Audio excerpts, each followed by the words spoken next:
ladies and gentlemen, I feel extremely privileged, but also a little humble, being invited as one of your guests for this occasion.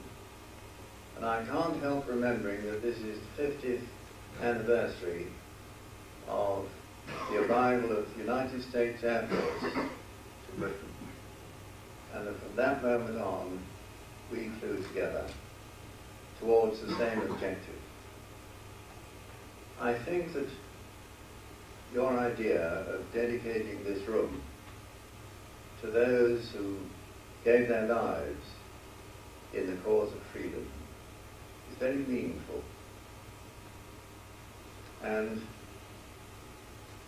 what I'd like to do, if I may, is express my thoughts rather by way of my own personal experience.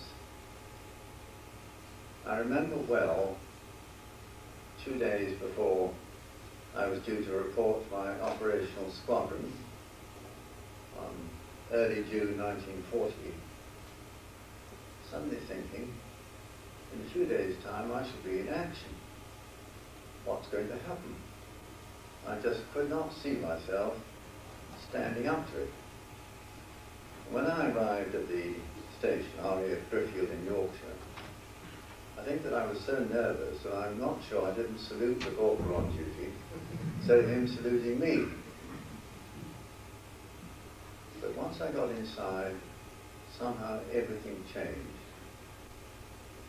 We saw that everybody was going about their job just as if nothing unusual was happening. You felt you had to go with the stream, you could not be different. And then for the first time, I began to feel tradition. We'd heard about tradition during our training, but this was the first time I actually felt it. You realized that the road that you were going to walk, other men and women had walked before you in years gone by. And in a sense, you were now in their shoes. And you realized that somehow you had to live up to the example that they had set. And that in itself carried you. Of course, tradition is a living thing. Each generation adds to what went before. Your generation today adds to whatever little we added during World War II. So I would say that when it comes to courage or achievement in war, you have to see it in the context of a team. I know that some men get picked out for the spotlight, but I know in my heart, and so do all others to whom that has happened, that whatever we achieved was achieved as a member of the team, not individually. You could not have done it as an individual.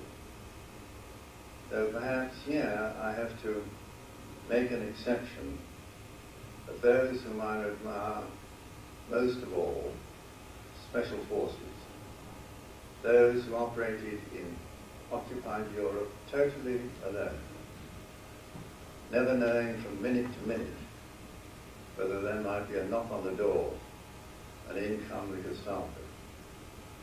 How they did that, and I know some of it, I don't know. Perhaps I could pause for a second and say that the other day I had, for the first time, an intimate talk with Odette. Odette was a girl, a French girl, dropped into Europe, betrayed and caught, and tortured for 2 years, or kept in solitary confinement for 2 years, and tortured quite frequently. She never broke down, she never gave anything away. I said to her, Odette, I said, I just can't see myself standing up to torture and not breaking down. She said, don't say such a stupid thing. She said, none of us know, but you'll find that when the time comes, if it does, it'll be different.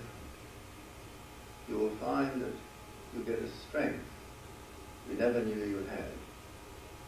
She said, I put myself in God's hands. And I said, if you want me to be pushed beyond the limit, well, there's nothing I can do. But if you want me not to betray anybody, help me. Well, there was much more to it than that, but that basically was her story. And as I followed your prayer at the beginning, I thought, I wish that we in the RAF would do what you do and start your ceremonies with a prayer. We would be better off. But although, as I say, one is a member of a team, there are certain things that you do have to try and do, which you're taught. I think the first thing is that you have to know and keep clearly in your mind what your goal is. What is your ultimate goal? Keep that in mind and then be able to work out your priorities. What is taking me towards that goal and what is not? What is absolutely crucial to achieve, what is less crucial? To throw away your life or put your life in great danger for just a small objective would not be responsible, in my humble view. A pilot's duty in war is to get to his target, hit it, and then come back. On the other hand, if what you're doing is crucial, it has to be achieved at all costs, then hitting your target takes a far higher priority than getting back. So I think that is one thing. We must know our goal and know what leads us to it and which of the steps we're taking are the most important. Then I found that you need, as one of the early desert fathers put it, to stand guard over your heart. You daren't let fear enter you. And once it's inside you, as we all know, once a niggle or something gets inside one, it is very difficult to throw it out. Therefore, somehow, the moment the thought of fear approaches, hold it at bay. As it were, stand sentry guard over your heart and challenge every movement that comes, friend or foe. I know that I attended and gave many briefings before a raid, and you could watch the people in the room. Some of them were thinking of the danger of the opposition, and that was weighing on them. Others weren't thinking of that at all. They were thinking of what's got to be achieved. Now, the former probably never did the spectacular things, but in my view, there was a braver, because I don't see that there can be real courage unless there is also fear. Unless you've overcome fear, where is the courage? So we judge people externally by what they've achieved. We don't actually see what's going on in the heart. Only the person himself and God will see that.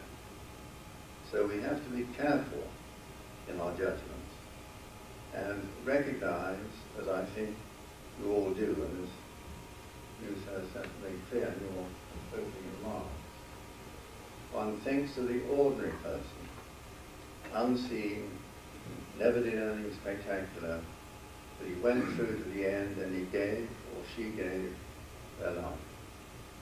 Those are the people I respect and think of most of all. They never got public credit, but they kept going. But I'd like to say, as I began, that it's a great privilege to be your guest today and to have been invited to say these few words. It's a ceremony I shall long remember. So I can never forget my contacts with the 8th Air Force here, and then my flying with the 509 from the island of Tinian in the final act of the war. May I just end with a little episode that happened to me. When I was in 617, I had a mosquito at a very low level marking for the high precision bombers bombing from the heavy force behind me. And one day, as happens in the Air Force, they took my mosquito away. I was left with nothing except a Lancaster, to do the low level flying. So I rang up the nearest American air base, spoke to the base commander, said, "Would you give me a Mustang?" He said, "Sure." And the following day it turned up in a crate. Now, it wouldn't happen now, would it? And I don't think the Air Force would have done it in reverse to you. But belatedly, perhaps I can express my gratitude, my deep gratitude, for all that you did for our country, our war over here, and for what the kindness that I was shown personally during the war. And thank you, sir, everybody, for inviting me. Thank you.